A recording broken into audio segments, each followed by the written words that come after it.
छाडे मै च्याङलाई जन पनि छाडे त्यसलाई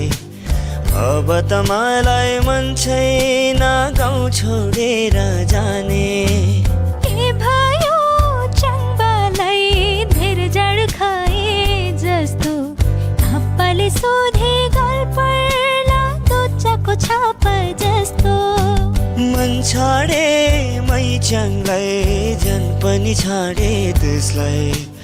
अब त मलाई मन छैन गाउँ छोडेर जाने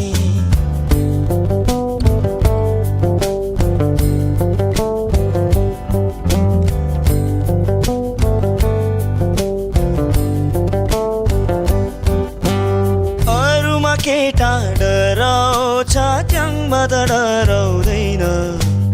आमा र बाबु भन्दैमा च्याङबाट भागेर जाँदैन